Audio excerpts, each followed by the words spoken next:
Selamat datang kembali di channel Lelah Nonton. Kali ini kita bakal ngebahas sebuah film yang berjudul Pawn. Film yang berasal dari Korea Selatan ini bercerita tentang seorang penagih hutang yang menagih hutang dan menjadikan seorang anak menjadi jaminan. Bagaimana kisah selengkapnya? Langsung saja kita mulai alur ceritanya. Scene di awal memperlihatkan seorang penerjemah bahasa Mandarin yang sedang berlatih.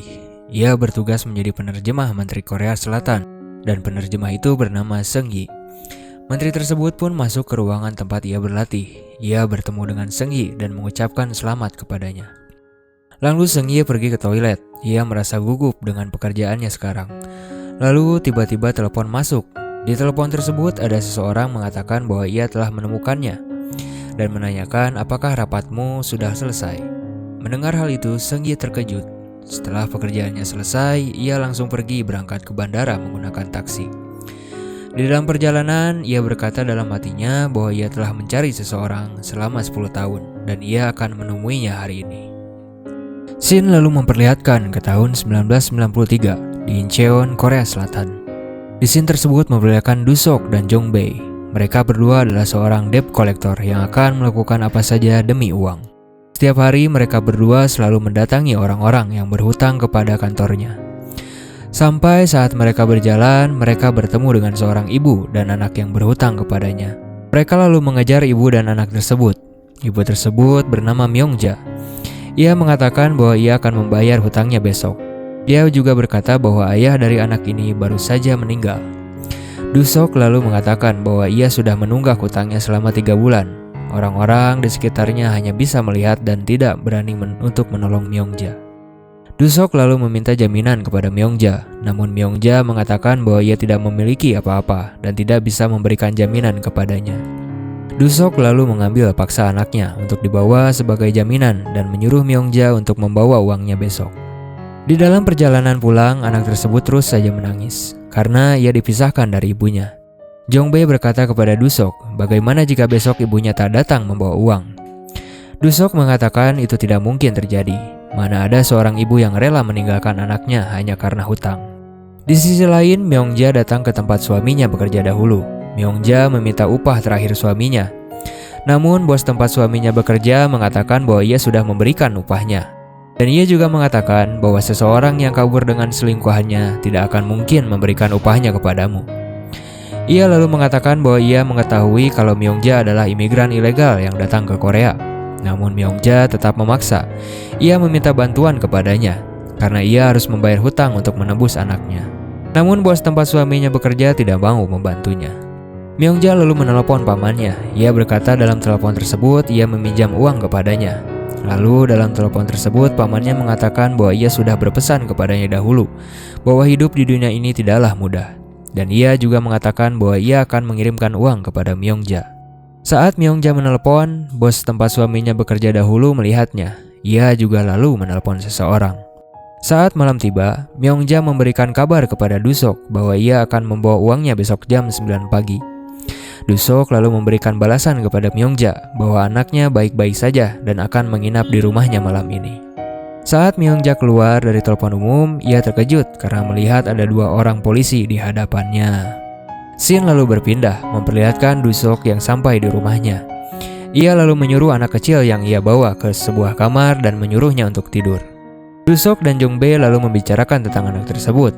Jong-bae mengatakan bagaimana kalau ibunya melapor polisi. Namun Do-seok mengatakan bahwa itu tidak mungkin. Do-seok mengetahui bahwa ibunya adalah imigran ilegal dan ibunya pasti akan membawa uangnya besok pagi. Keesokan harinya, Do-seok dan Jong-bae dipanggil oleh bos di kantornya. Bosnya lalu memarahi mereka berdua karena tidak bisa menagih hutang dan malah memperkeruh masalah dengan mengambil anak sebagai jaminan hutang. Jam sudah menunjukkan jam 11 siang, namun uangnya belum mereka terima. Bosnya lalu mengancam mereka berdua dengan tidak akan menggaji mereka berdua apabila mereka tidak mengambil uang dari Myung-ja. Mereka berdua pun lalu pergi bersama anak tersebut. Di dalam perjalanan, Do-seok mengatakan kepada anak tersebut bahwa ibunya telah meninggalkannya. Ia berjanji akan datang jam 9 pagi, namun tak juga kunjung datang. Saat lalu lintas dalam keadaan macet, anak tersebut lalu kabur dan berlari. Do-seok dan Jong-bae pun mengejar anak itu. Namun dalam pelariannya, sepatunya terlepas dan ia memutuskan untuk bersembunyi. Dusok dan Jongbe terus mencari anak itu sampai akhirnya mereka tidak bisa menemukan anak itu. Scene lalu berpindah, memperlihatkan anak tersebut kembali ke rumahnya. Ia melihat ada 2 orang polisi yang baru saja keluar dari rumahnya. Setelah polisi itu pergi, ia lalu segera masuk dan di rumah tersebut ia tetap saja tidak bisa menemukan ibunya. Ia sangat sedih karena tidak bisa menemukan ibunya. Keesokan harinya, Dusok datang ke kantor imigrasi. Ia diberitahu oleh petugas imigrasi bahwa Myongja akan dipulangkan ke negara asalnya, yaitu Cina. Myongja lalu berbicara dengan Dusok. Ia mengatakan bahwa apakah anakku baik-baik saja. Ia mengatakan bahwa paman anak tersebut akan mengadopsinya dan ia lalu memberikan nomor teleponnya. Ia akan datang untuk membawa uang dan menebus anaknya. Dan ia juga berpesan kepada anaknya bahwa ibunya pergi ke Cina untuk mencari uang dan akan segera menjemputnya. Scene lalu berpindah memperlihatkan anak tersebut pergi dari rumahnya dengan niatan untuk mencari kemana ibunya pergi. Sesaat Dusok datang, anak tersebut sudah tidak ada di tempat itu. Terlihat anak tersebut sedang berjalan seorang diri di malam hari. Lalu ia dihampiri oleh seseorang yang asing yang akan menculiknya. Namun tidak lama kemudian Dusok datang menyelamatkannya. Anak tersebut mengatakan kepada Dusok, "Tolong bantu aku menemukan ibunya."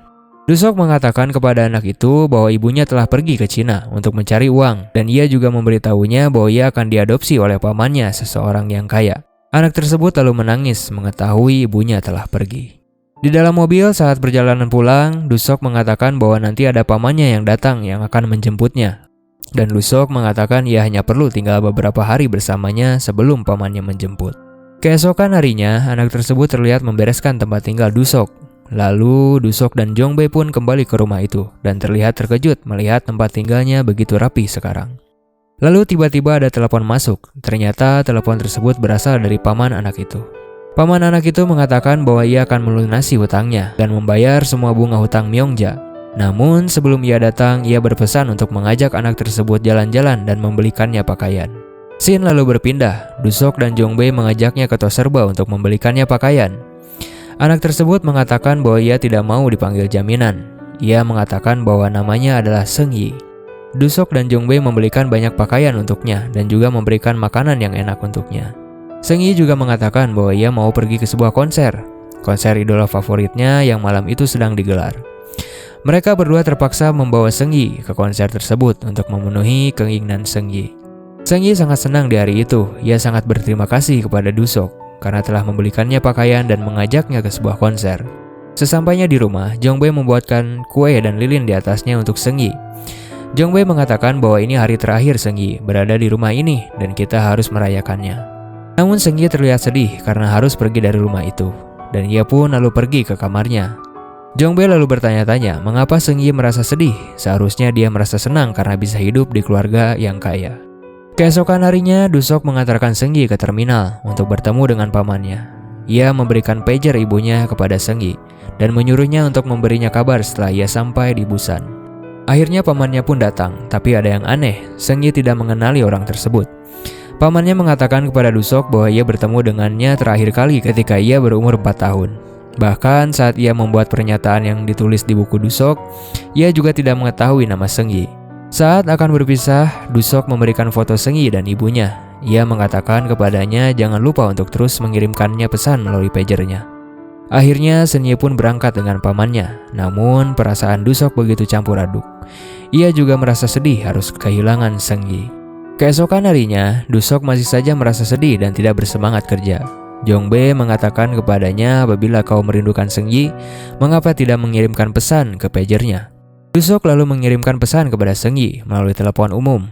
Ia menanyakan bagaimana kondisimu saat ini dan bagaimana sekolahmu sekarang. Dusok juga mengatakan bagaimana keluargamu sekarang, apakah mereka baik padamu. Balasan pun tidak pernah sampai kepada Dusok. Ia lalu menelpon kediaman pamannya dan menanyakan kondisi Seung-yi. Namun yang menjawab adalah istrinya. Ia mengatakan bahwa pamannya tidak pernah pulang selama 1 tahun dan ia tidak mengetahui siapa Seung-yi. Setelah menutup telepon tersebut, istrinya berkata kepada suaminya bahwa tadi ada seseorang yang menelepon bernama Dusok dan menanyakan seseorang anak bernama Seung-yi. Suaminya mengatakan bahwa apabila ia menelepon lagi, bilang saja tidak tahu. Scene lalu berpindah memperlihatkan Dusok mendatangi kediaman paman Seung-yi. Ia mengatakan kepadanya bahwa ia telah mengirimkan berlusin-lusin pesan, namun tidak ada balasan satupun. Ia juga menanyakan kemanakah Seung Yi dan kemanakah ia mengirimnya. Dusok mengetahui bahwa pamannya telah menjual Seung Yi. Ia pun marah dan lalu menghajarnya. Di sisi lain, ternyata Seung Yi dijual kepada seseorang wanita penghibur yang juga memiliki sebuah usaha klub malam. Seung Yi bertugas untuk membersihkan tempat tersebut dan menuruti segala perintah dari wanita itu. Seung Yi juga tidak disekolahkan oleh wanita tersebut. Ia hidup menderita di tempat itu. Sampai di suatu malam saat wanita tersebut menghibur tamunya, Seung Yi mengambil telepon rumahnya diam-diam. Ia lalu mencoba menghubungi ibunya dan memberikan pesan kepadanya. Apakah ibu tidak merindukanku saat ini? Di sisi lain, Dusok hanya menatap tas Seung Yi. Ia juga menemukan pager yang ia berikan berada di tas tersebut. Ia lalu terus menghubungi Seung Yi dan memberikan nomor teleponnya kepada Seung Yi. Seung Yi yang menerima pesan tersebut lalu langsung menghubungi nomor yang diberikan oleh Dusok melalui pesan dalam pagernya. Tetapi saat ia menghubungi nomor tersebut, nomor yang diberikan ternyata salah dan Seung Yi tidak bisa menghubungi Dusok. Lalu Shin memperlihatkan Seung Yi yang sedang makan. Wanita tersebut lalu masuk dan menyuruh membereskan klub malam miliknya. Namun saat Seung Yi membereskan tempat tersebut, tamunya yang sedang mabuk tiba-tiba melemparkan sebuah gelas ke arah tembok dan Seung Yi terkenai pecahan kaca yang mengenai wajahnya. Di sisi lain, Dusok baru teringat kalau ia belum mengirimkan kode area telepon miliknya, yang kemungkinan itu menyebabkan Seung Yi tidak bisa menghubunginya. Ia lalu segera memberikan lagi pesan kepada Seung Yi dengan mengatakan nomor teleponnya yang benar. Tak lama kemudian, Seung Yi lalu berhasil menelepon Dusok. Dalam kondisi menangis, ia mengatakan kepada Dusok bahwa ia berada di Hotel Cha-Cha dan memberikan alamatnya kepada Dusok. Mendengar hal tersebut, Dusok segera berangkat bersama Jong Bae. Sesampainya di tempat itu, Dusok lalu memanggil Seung Yi. Namun pintu klub malam itu terkunci. Seung Yi yang mendengar panggilan paman Dusok akhirnya menghampiri pintu itu dan mereka akhirnya bertemu. Dusok lalu memecahkan kaca pintu klub malam itu dan mengeluarkan Seung Yi. Wanita penghibur yang mendengar keributan, ia pun keluar dan meneriaki Dusok seseorang penculik. Dusok lalu menghampirinya dan mencekik wanita itu. Ia mengatakan kepadanya berapa harga yang ia bayarkan untuk membeli Seung Yi. Wanita itu mengatakan bahwa ia telah membeli anak tersebut seharga 4 juta. Dusok lalu memberikan kartu namanya dan menyuruhnya untuk mengirimkan nomor rekeningnya. Ia berkata bahwa besok ia akan membayar kembali uang tersebut. Sesampainya di rumah, Dusok lalu menidurkan Seung Yi di kamarnya. Tiba-tiba pesan pun masuk ke pagernya. Ternyata pesan tersebut berasal dari wanita penghibur yang memberikan nomor rekeningnya. Keesokan harinya, karena tidak memiliki uang, akhirnya Dusok terpaksa menjual mobilnya untuk melunasi uang yang wanita tersebut bayarkan untuk membayar Seung Yi. Dusok lalu membawa Seung Yi ke sekolah untuk mendaftarkan Seung Yi. Namun sekolah tidak mau menerima Seung Yi karena Seung Yi bukan kewarganegaraan Korea. Lalu Dusok mengatakan bahwa semua orang berhak mendapatkan pendidikan. Namun tetap saja kepala sekolah menolak hal tersebut. Saat Dusok akan pergi, kepala sekolah mengatakan bahwa ada satu jalan agar ia bisa bersekolah, yaitu Dusok harus berpura-pura menjadi ayahnya. Shin pun memperlihatkan Seung Yi mulai bersekolah. Ia anak yang pintar dan giat belajar. Ia pun tumbuh besar bersama Dusok dan Jong Bae. Sampai di suatu malam saat Seung Yi pulang dari sekolahnya, ibunya ingin menemui Seung Yi. Namun ia mengurungkan niatnya karena melihat Seung Yi dijemput oleh Dusok.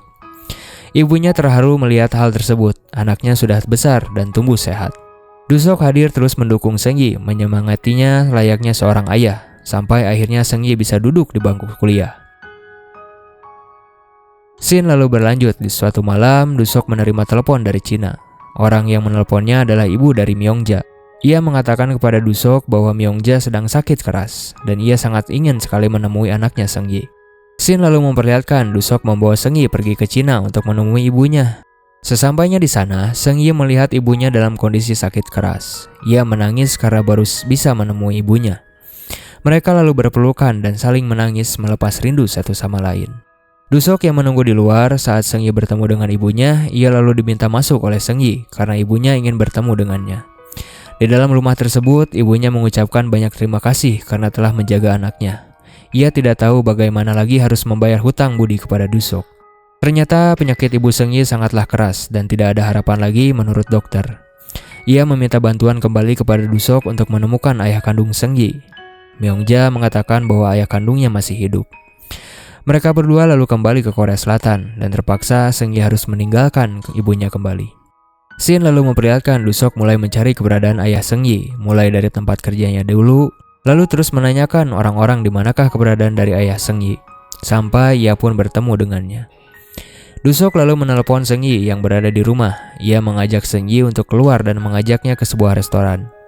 Dusok mengatakan bahwa ia harus bertemu seseorang malam ini yang ternyata itu adalah ayah kandungnya. Dusok lalu meninggalkan mereka berdua dan mendatangi Jong-bae.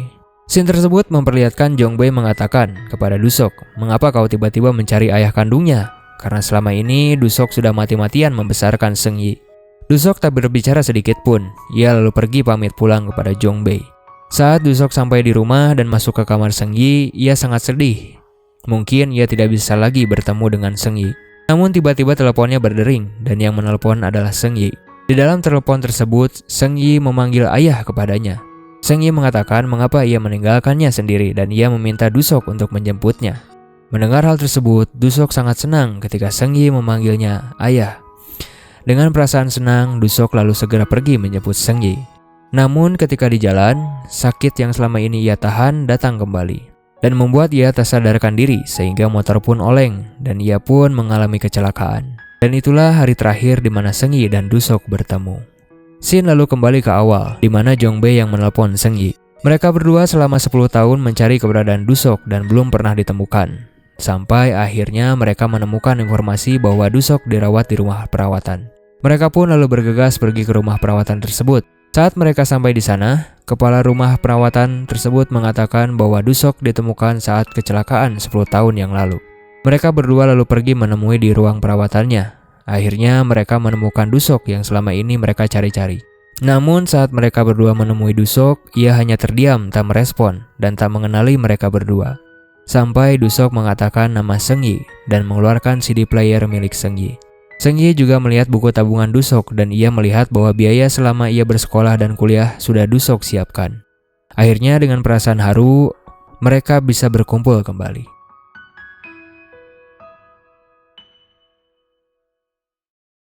Berakhir sudah alur cerita film Pawn ini. Ikuti terus film-film seru yang akan kami recap dan jangan lupa untuk subscribe, like, and comment. Tetap di channel Lelah Nonton.